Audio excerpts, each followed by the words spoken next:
All right, well, welcome to Champaign-Urbana. This is Jazz Forum here at the University of Illinois. I'm Chip McNeil, Chair of Jazz Studies. Today we have a guest group. It's a couple of fellows that I've known for a long, long time, going some way back into my days of being in school. And they have had long and illustrious careers from played all over the world and played with a lot of great artists through their time in music, and hopefully it's going to continue on for a lot longer. But today I wanted to bring them in. We kind of ran into each other through summer camps and things this last couple of summers, and got reacquainted, and we said, hey, let's play a little bit. So we thought, let's do an organ trio, and so we're doing that today. This is the Hoist organ trio, and I'll let the name explained later on by one of the members here. But that's what's going on today. The only other thing I would say, just general business stuff, make sure about midterms. I said about that stuff last time. Just make sure, because we're now past the midway point. So please make sure that any of those grades are in, or midterm grades for freshmen, they have to be in. So make sure all the TAs and faculty have that stuff taken care of. The other thing I wanted to announce is we're getting to the close of the month. And I know the CU Jazz Festival has been going on all month, so there's been lots of events, so I hope you've been able to get out to some of those. There's one tonight, the Vando Jam, which is Van Doren, sponsors that, so please go check that out if you can at 25 o'clock in Urbana. So check that out. I think some of the students are playing for that, and Troy Roberts, who's been here before, great tenor player from Miami and New York, and so go check him out.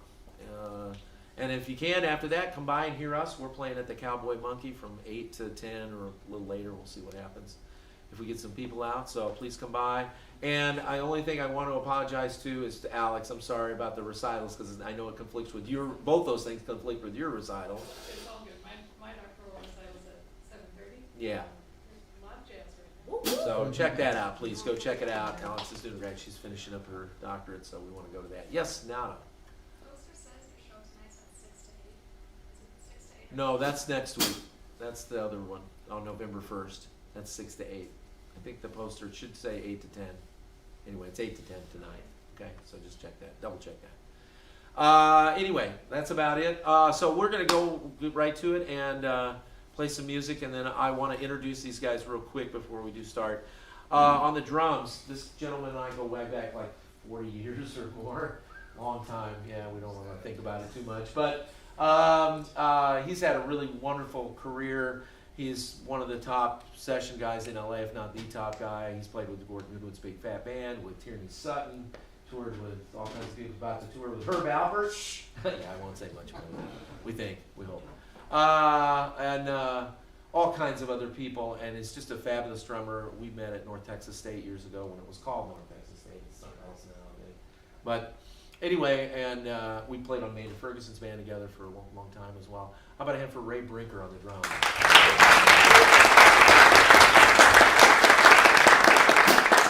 And over here on the organ, we also go back to a long time ago at North Texas, and he now lives. Oh no, that's right, not in North Texas, right? I did not go to North Texas. Yeah, I'm sorry, you did not. He's went from to Iowa. He's went to Iowa, right? Another big school. There we go. But now resides in Omaha, and is a wonderful organist. He has another organ trio called the SRT Trio that plays a lot with a couple different members, and it's a wonderful trio. Go check their videos out there online. And has played with all kinds of different people as a pianist and organist as well. So how about a hand for Mitch Town on the organ?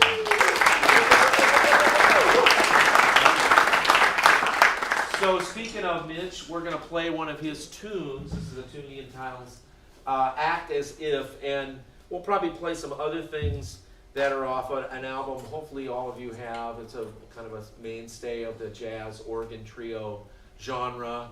Larry Young was a great jazz organist and had made lots of recordings, but this one particularly on Blue Note Unity, featuring great late jazz saxophonist Joe Henderson and Woody Shaw, a great trumpet player. This tune is kind of see if you can guess what it's a takeoff on, and we're going to play this. This is called Act As If by Mitch Town. 1, 2.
of you that don't know, that's a takeoff on one of the tunes from the Larry Young album called Unity. There's a tune on there called If, and it's got a couple obvious references, which are great, but it's a cool tune. It's got its own little vibe to it.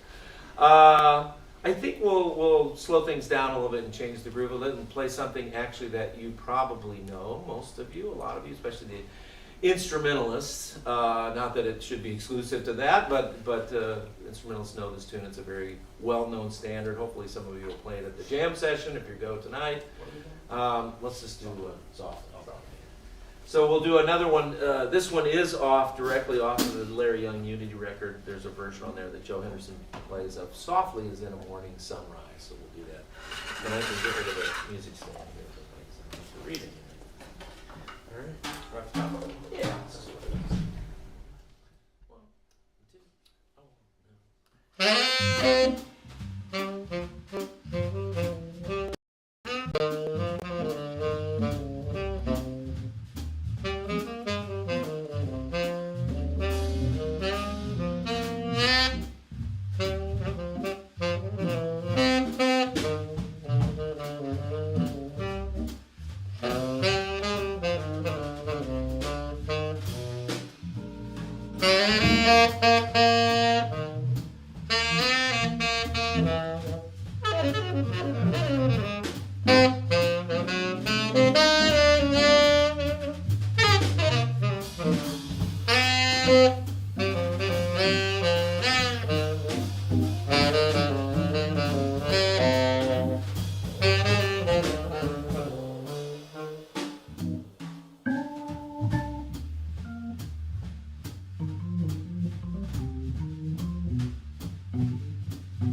let's take a little time out here because we're supposed to want to get some questions from all of you.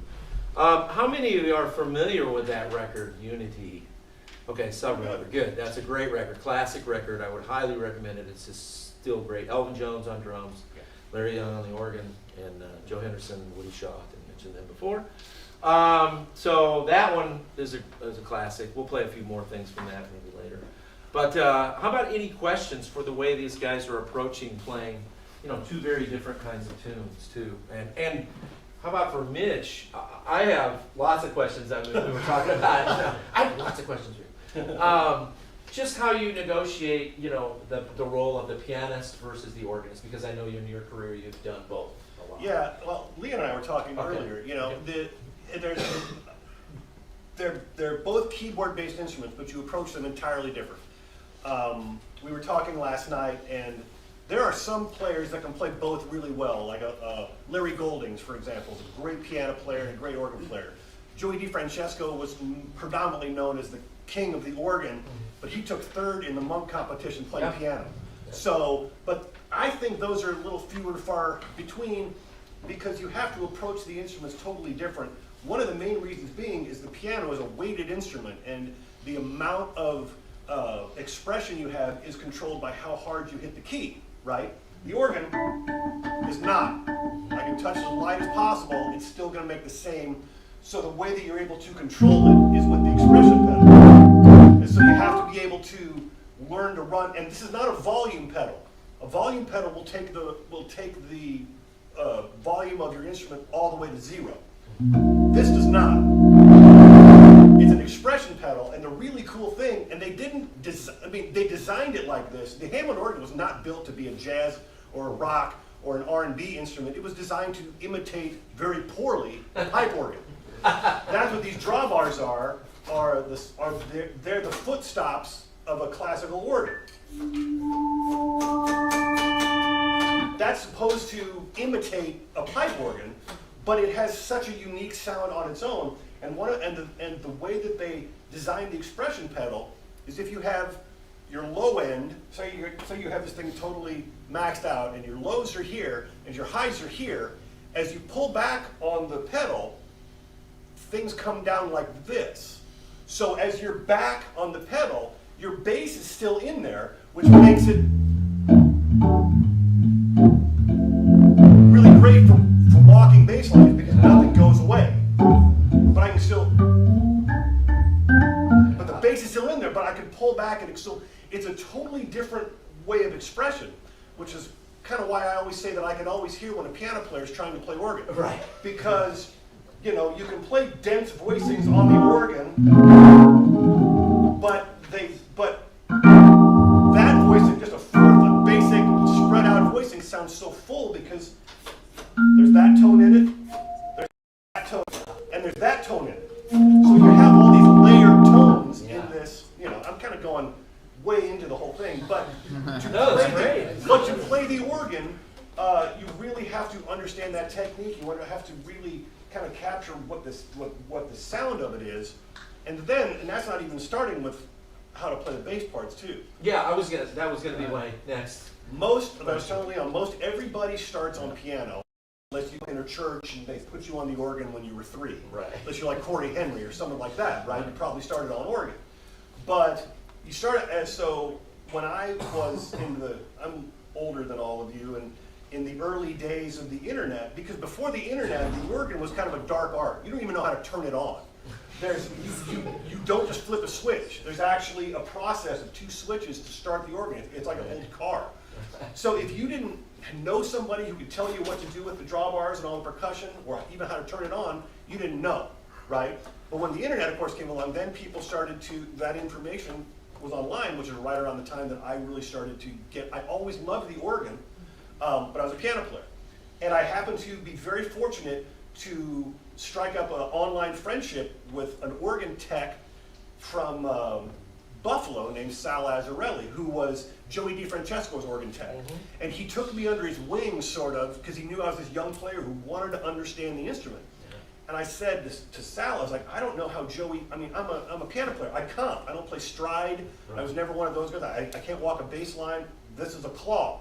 You know, how do I even start to do that?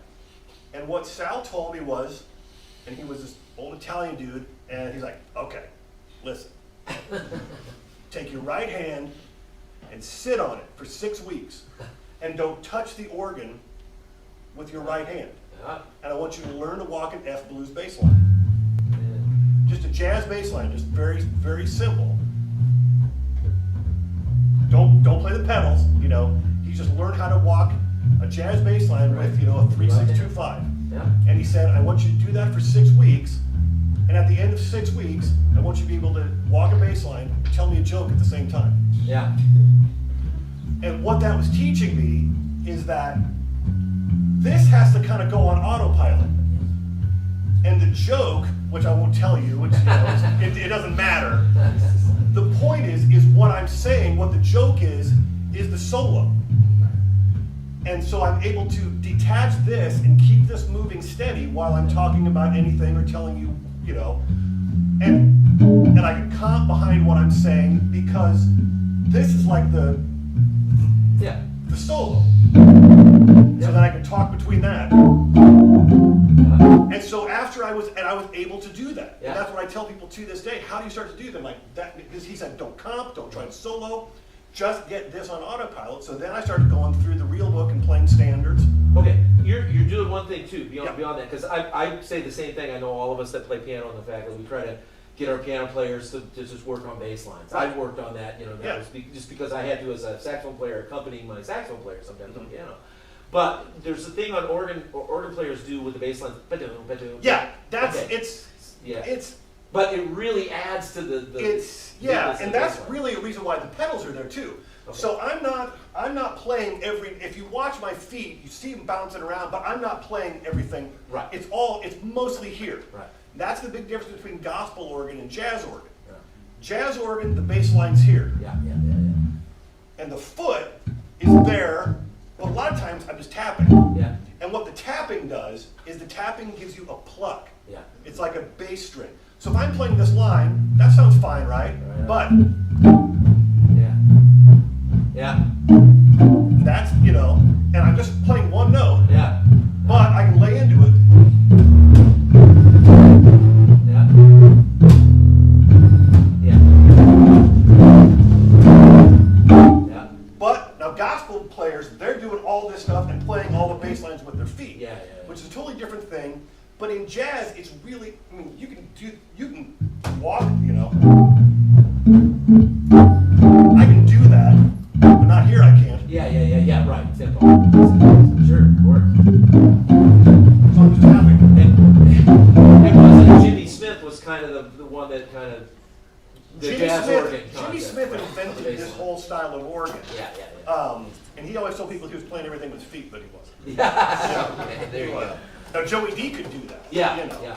But Larry Young didn't hardly play anything. Hardly play anything. Right. Right. Right. Yeah. So that's a Interesting. roundabout way to say there's a lot of different technique about the organ, and at some point I had to decide if Yeah. I don't have enough time in my day to play both really well, so I decided I was going to focus on organ and chop around on the piano when I had to. Well, it brings up another thing I wanted to ask you too, and please, if you have questions, jump in. I'm just, these are things I Yeah, like to ask the organ player. The voicing. Yeah. So because you are occupied primarily with left hand with the voice, you know, playing a bass line and, Yeah. and doing that. And then the other thing I was gonna say with the pedals, you're also picking, you still, like the bass line's still running in your head because you're picking notes like to emphasize that are still part of the line in Right. the left hand, Right. right? Yes. You have to kind of pick just like Yeah. guidepost points, Right. right? Okay. But then voicings too. Well, What do you do so for like, voicings? one of the great challenges and that I love about playing organ is playing, you know, modern jazz and Right. tunes like you write, and because there's all, you know, modern jazz is full of these thick voicings, you know, major 7, sharp 5, and you Right. know, it's like, and so if I was a piano player, I can voice Right. those, you know, but when I'm learning your tunes, I have to take the bass part and the piano part and decide, okay, Yeah. I need to fit this chord that you wrote, you know. It's my fault. What are the most important notes and how can I accomplish that with no more than 5? Yeah. Usually 4. Yeah. You know, so I can't even think, like an E major 7 sharp 5, you know. Yeah.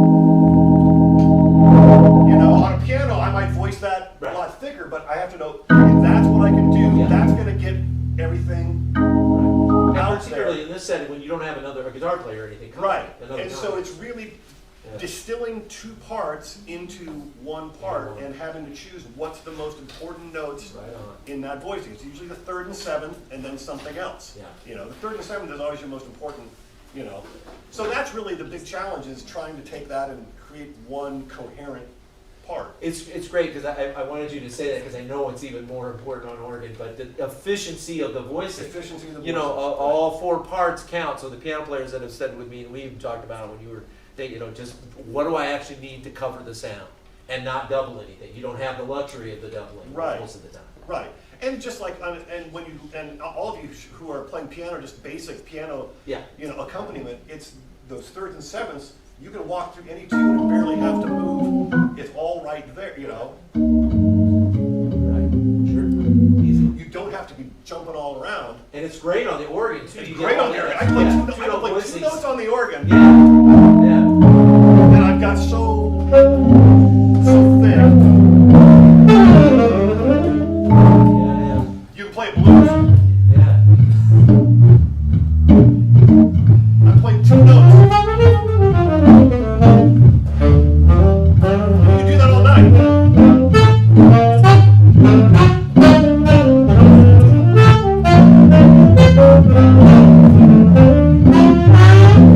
You can do that, just play two notes all night long on the organ. Yeah, and they sound so much. You know, on the piano they're thin. You know, you It's start thick pianos. on the organ. It's Right. thick and you know, and in fourths. Fourths on the organ, and that's what Larry Young was. That's you know, McCoy Tyner all day long on the organ. So. And for the writers and arrangers, we've talked about open fourth voicings, how much they're unique. They have a real power, and on organ it gets just amplified. Right. I mean, literally, but also Yeah. figuratively too. And then if you add the 9 on top, right. that's huge. You know, then it's all over. Yeah. What about the sounds, real quickly? Just like the drawbars. There's and all that stuff. you run into there's kind of two schools of thought, and I'm one school, and the other school. There's guys that are drawbar pullers. Yeah. So if you ever listen to Medeski, Martin, and Yeah. Wood, and a lot of gospel guys, they're oftentimes really changing their set, or or that kind of. Well, that's great, but this hand's really busy. Yeah, right. For what I do. So I kind of stick to the Joey DiFrancesco, Jimmy Smith thing, which is set it and forget it. Yeah. So you have your classic jazz sound is, which is these three drawbars, the first three drawbars, and all the percussion on. Right. Okay, then there's the McGriff sound. Yeah. Jimmy McGriff, if you're That's not got, familiar with you him. Okay, Yeah. and then all of them. Lonnie. Lonnie, right? Lonnie That's listens full to out. it, That's yeah. full out gospel. This is sort of a gospel setting, which is the first brown one and all the white ones. Yeah.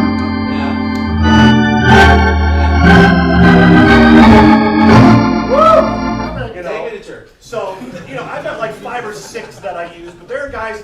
They're like John Medeski, but he knows all of these partials so well. He can play this as its As own he's playing, instrument. yeah. And that's not.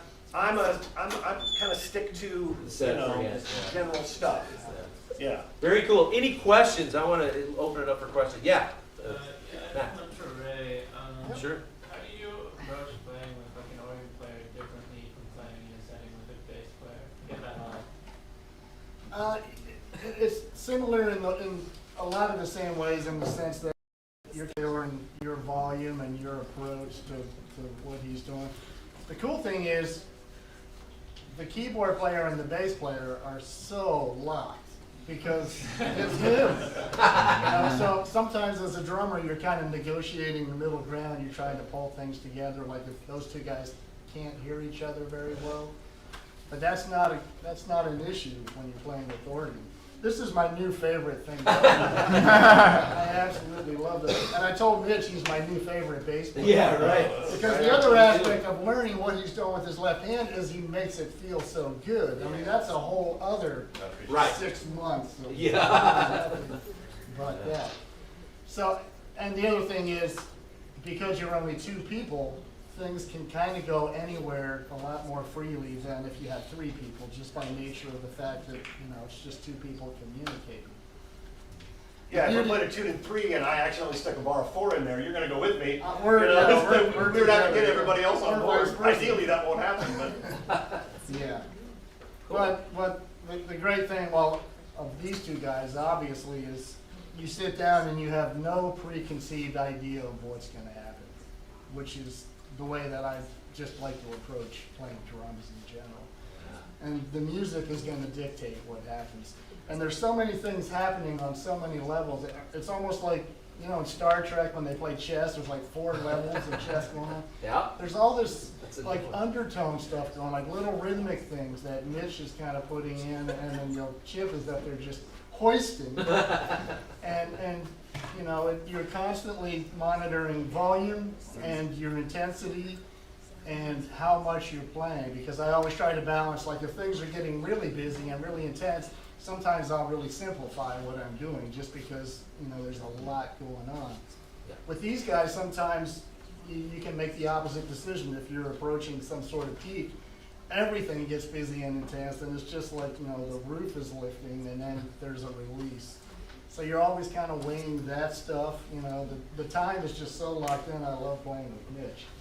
And that's the other thing, when, especially in school, if you find players that you sort of have a mutual concept with, an affinity, guys that you really enjoy playing with, just seek those guys out and lock yourselves in a room and just play all the time. Because throughout your career, you'll find a handful of guys that when you sit down and play, it's just magic. Like this group came together because the 3 of us played a jam session for like 3 minutes. I was on piano. And Mitch Yeah, was you were playing playing piano. piano, right? And we walked off stage and we're like, okay, this needs to happen. Where are we gonna go play? Because it was just like so natural and so great. And this is literally the first time Yeah. we're getting together to play. Last night when we rehearsed and set up the gear was the first time we did this organ trio thing Yeah. ever. Yeah. Yeah, so. But I love what you said, Ray. It's just about listening and finding the simpatico. You know, whomever you're playing with. You know, that's always, we all talk about it around here too. But all of you, please, I encourage, you know, just get together with people that you have a simpatico with. You know, and you feel like it, at whatever level or whatever type of group it is. That's really important for you to do in school.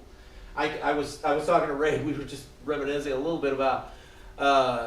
Years ago in Denton, where North Texas, where we went to school, you had a house with another drummer and a piano player who was still out in Los Angeles, and so I would just come over there all the time, and I had a house, and we'd just go over, and we were playing any time of the day or night. If we were there, we were going to play, no matter what, and it didn't matter what we played. We just turn the lights off and just play whatever we knew. If it was a tune, we'd go into a tune we knew or whatever, and just get together and play all the time. That really makes a huge difference. This is an organic thing. Yeah. And just like Mitch said, you know, we just got together last night for the first time, so we're just like, oh wow, this is great. And we've all listened to similar records too. I can't Yeah. emphasize that enough. If Yeah. if you got a group that you're playing with, listen to the same records. Tell them to check out this thing you're into. Yes. Ask them what they're into. That way you start to share this common language. The 3 of us all listen to the same record. So if I do a thing, Ray knows where that came from. Yeah. Ray knows what record that was, you know. I mean, I've played with some amazing players who, there's a great guitar player from Ohio named Dan Wilson, who was in Joey D's band. And when Dan and I get together and we do little road trips, we'll listen to like 90s power jazz, you know, Branford and Kenny Garrett. Dan can sing every solo of every All those instrument records. because he's listened to this stuff so much, he's absorbed it. Yep. You know, and there's the whole history of music. I get it. There's so much, but you know, just get into whatever you're into. Right. That's the most important thing is what are you into? Who do you like? Do you like Herbie Hancock? Do you like Jack DeJohnette? Do you like Brad Meldau? Do you like Corey Henry? Do you like, then do that. You know, go after that. Figure out what they're doing. Figure out why you like this thing and then figure out what is happening in it. And that'll become part of your Yep. DNA. Can't say it enough. I want to tell you a quick Chip story. Okay. So one time I played with Chip when I was your age, probably. I was in my early 20s, and I was playing in an R&B band. It was a horn band, like a Tower of Power rip-off kind of band.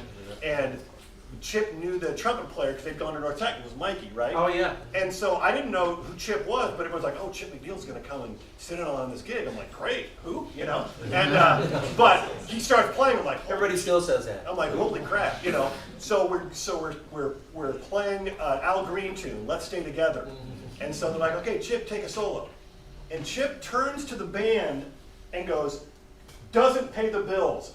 And plays the most crazy stuff you've ever heard over this R&B tune, and then he turns, and then the second chorus turns and goes, "Does pay the bills," and played the most inside Grover Washington, perfect, and we fell out. It was just such a great encapsulation of Chip, who understands the whole history of his instrument and is able to do both of those things. And it was just, I wanted to tell on you on That's that. funny. And I remember I forgot that that. 30 years later, I remember that story. You know, it's just, it was such a, it was really instructive though. You know, he's like, "This isn't going to pay the bills," and just played the most Liebman-y, out crazy Brecker stuff. And then played inside Brecker stuff, you know, the Right. stuff that did pay the bills, you know, so. Well, and that's important. We talk about it all the time. The music industry is constantly changing. It's constantly in motion. Both of these guys have played with all levels and different genres and styles of music. Trust me. And that's what you have to do. And you have to do the listening to at least get you in the door to do that. Right. You know, and then realize, okay, what do I want to do? This trio, we got together, so it's like, oh, we can just play. We can do anywhere. We can go anywhere we want. We don't have to play a certain thing to like pay the bills. We're not worried about that at this point. Yeah. But there are points where we are. I've certainly played gigs with some of the students at Max. You know, a lot of gigs where we have to play a certain way, right? There's a certain thing. Otherwise, they're not going to have us back, or you're not going to get paid. You know, it can come to that. And so just having those skills can still expand your own artistic view. It doesn't have to be a limiting thing either. That's an art too. And Yeah. walking in and reading the room, knowing what's going to be appropriate or not. And it might be the audience, and it might be the band. I Right. mean, if we sit down and they start playing a certain way, that's immediately going to inform the way I'm approaching the drums. Like you being a professional session musician, that's a whole other thing. Yeah, that's Being a session guy, you have to be a chameleon. yes. Really And do. be able to know what that artist wants. Right. This is a strummy, this is a singer-songwriter thing. All right, Yeah. What are you you know. gonna do? Even Yeah. the sound of Right. Yeah. the sounds you're going to use your approach. I always say you can't be a really great musician. You have to be 27 great musicians. Yeah. When you walk in, especially in LA, you don't know what the session is. It could be like a modern country tune. And I'm going to sit down and I'm going to think, I'm going to play like Eddie Bayers because he plays on 90% of the stuff coming out of Nashville. How would he approach this and what are his sounds? Yep. You know, you said it can be narrowed down like the big band you guys were playing with today. If you get called and you sit down in a big band, are they playing like Glenn Miller or Tommy Dorsey? Are they playing Thad and Mel? Are they playing like Basie? Are they playing something modern like the Fat Band or or something else?